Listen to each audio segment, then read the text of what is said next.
बिस्मिल्लाहिर्रहमानिर्रहीम। आज का जो हमारा आर्टिकल है वो law of conservation of linear momentum है। आज हम इसको एक्सप्लेन करेंगे कि कैसे लॉ ऑफ कंजर्वेशन मोमेंटम को ड्राइव किया जा सकता है, एक्सप्लेन किया जा सकता है।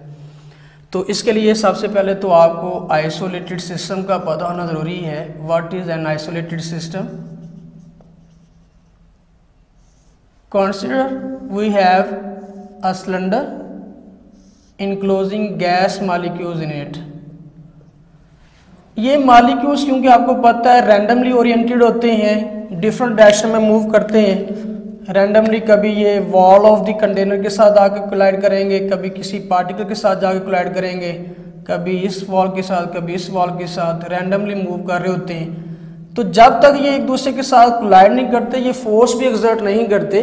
जब कोलाइड करते हैं तब फोर्स एक्सर्ट करते हैं। इनके ऊपर ऐड करने वाली जो एक्सटर्नल फोर्स है वो जीरो है। लेट्स से ऐसा कोई भी सिस्टम जिसके ऊपर एक्सटर्नल फोर्स की वैल्यू जीरो हो उसको हम आइसोलेटेड सिस्टम बोलते हैं। Isolated system consist of isolated system consist of two or more than two interacting bodies on which no external force acts। जिनके ऊपर कोई बैरूनी फोर्स एक्ट नहीं करती उसको हम क्या कहते हैं? आइसोलेटेड सिस्टम कहते हैं। इसमें अब हम क्या करते हैं, कंसीडर कर लेते हैं कि दो बॉडीज हैं। एक फर्स्ट बॉडी है मास m1 और इसकी वेलोसिटी है v1। सेकेंड बॉडी आपके पास है मास m2 और उसकी वेलोसिटी है v2। They are moving on a straight road. वो एक स्ट्रेट रोड पर मूव कर रहे हैं। अब आफ्टर इम्पैक्ट जब ये एक दूसरे के साथ कोलाइड करते हैं तो कोलाइड करने के बाद क्या होगा, मास m1 की वेलोसिटी चेंज हो जाएगी। मास m1 की वेलोसिटी चेंज होके v1 प्राइम होगी। v1 इसकी इनिशियल वेलोसिटी है और v1 प्राइम ये इसकी क्या है, फाइनल वेलोसिटी है। मैंने वैसे आपको बताने के लिए लिख दिया इसके साथ। और इसी तरह से जो सेकंड बॉडी है उसकी वेलोसिटी में भी चेंज आएगा। सेकंड बॉडी की इनिशियल वेलोसिटी क्या थी, ये इसकी इनिशियल वेलोसिटी v2 थी, लेकिन कोलाइड करने के बाद इसकी फाइनल वेलोसिटी क्या होगी है, v2 प्राइम होगी। अब इनके ऊपर ऐड करने वाली जो इम्पल्स है वो कैलकुलेट करने के लिए आपने इम्पल्स का फार्मूला समझा हुआ है, F into T is equal to mvf minus mvi। ये इम्पल्स का फार्मूला है। इससे हम किसी भी बॉडी की दूसरे बॉडी पर ऐड करने वाली इम्पल्स को कैलकुलेट कर सकते हैं। For example mass m1 is approaching to mass m2। Mass m1 ने जाकर m2 को कोलाइड करना है, इसकी वेलोसिटी से ग्रेटर है। मैं यहाँ पर लिख भी देता हूँ, velocity of v1 is very very greater than velocity of v2। ये इसके साथ जाके हिट करेगा तो क्या करेगा, इम्पल्स को प्रोवाइड करेगा। तो action force F into T is equal to m1 की वजह से है, तो जहाँ पर m लिखा हुआ है मैं यहाँ पर m1 लिख देता हूँ। m1 की फाइनल वेलोसिटी क्या है, m1 की फाइनल वेलोसिटी मेरे पास v1 प्राइम है, मैंने यहाँ पर v1 प्राइम लिख दिया, माइनस m की जगह पर मैं मास m1 की बात कर रहा हूँ तो m1 लिख दिया। m1 की इनिशियल वेलोसिटी कौन सी है, m1 की इनिशियल वेलोसिटी v1 है, मैंने यहाँ पर v1 लिख दिया। इसे इक्वेशन नंबर 1 कह देते हैं। Now the reaction force caused by mass m2 can be written as, reaction force को f प्राइम से इंडिकेट कर रहा हूँ, into t is equal to m2 की वजह से है तो जहाँ जहाँ पर हमने m लिखा हुआ है वहाँ पर m2 आ जाएगा। पहले m2 into its final velocity, m2 की फाइनल वेलोसिटी मेरे पास v2 प्राइम है, माइनस m की जगह पर मैंने m2 लगाया। इसकी इनिशियल वेलोसिटी m2 की इनिशियल वेलोसिटी v2 है, यहाँ पर मैंने v2 लगा दिया, इसे इक्वेशन नंबर 2 कह दिया। Now adding equation number 1 and 2, adding equation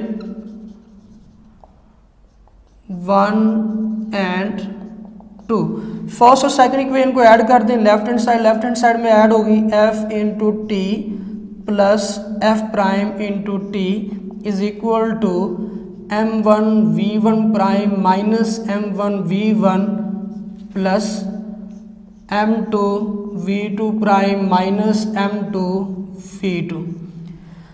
इसमें से आप t कॉमन ले लें, t कॉमन लिया तो आपके पास रह गया f plus F prime into T is equal to m1v1 prime minus m1v1 plus m2v2 prime minus m2v2।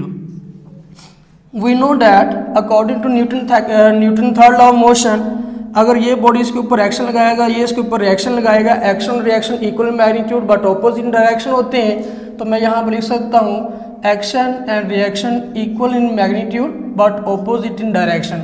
मैं लिख सकता हूँ यहाँ पर लिख सकता हूँ action and reaction are equal in magnitude but opposite in direction. मैंने यहाँ पर f की जगह पर माइनस एफ प्राइम लिख दिया plus F prime into T is equal to m1 prime minus m1v1 plus m2v2 prime minus m2v2। ये दोनों जीरो हो गए, zero into something zero equal to m1v1 prime minus m1v1 plus m2v2 prime minus m2v2। इस equation पर अगर गौर करें तो ये इक्वेशन हमें बता रही है कि m1 है फर्स्ट बॉडी का मास और ये फर्स्ट बॉडी की वेलोसिटी है कोलाइड करने के बाद, मतलब सेकंड वेलोसिटी है, फाइनल वेलोसिटी है, तो इसको हम कहते हैं ये हो गया final momentum of the first body minus m1 initial m1 है फर्स्ट बॉडी का मास, उसको उसकी वेलोसिटी से मल्टीप्लाई किया v1 से, तो ये इनिशियल मोमेंटम आ गया। Final momentum of first body minus initial momentum of first body, ये आ गया change in momentum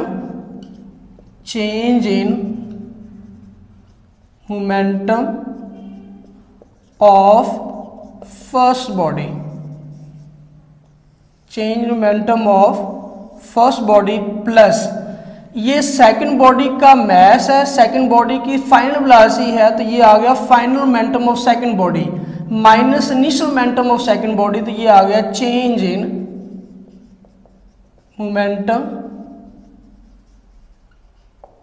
of second body is equal to zero. तो हम इससे लॉ ऑफ कंजर्वेशन मोमेंटम को ऐसे भी स्टेट कर सकते हैं कि change momentum of a first body plus change momentum of a second body is equal to zero.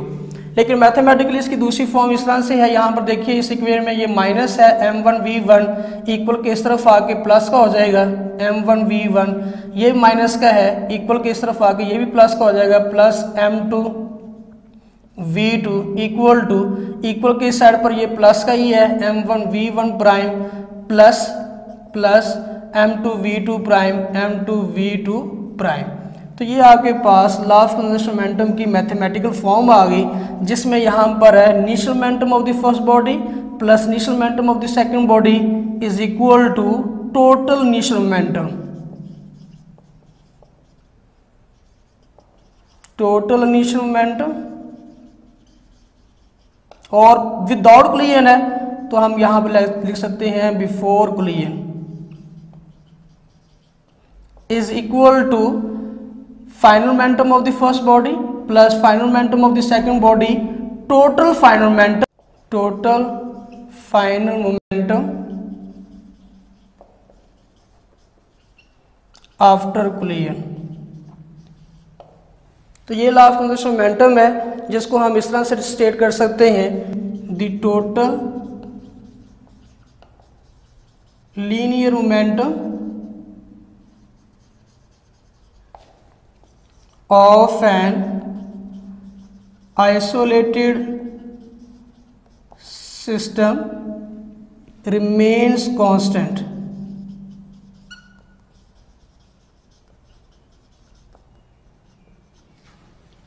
ये आज का हमारा आर्टिकल था, शुक्रिया।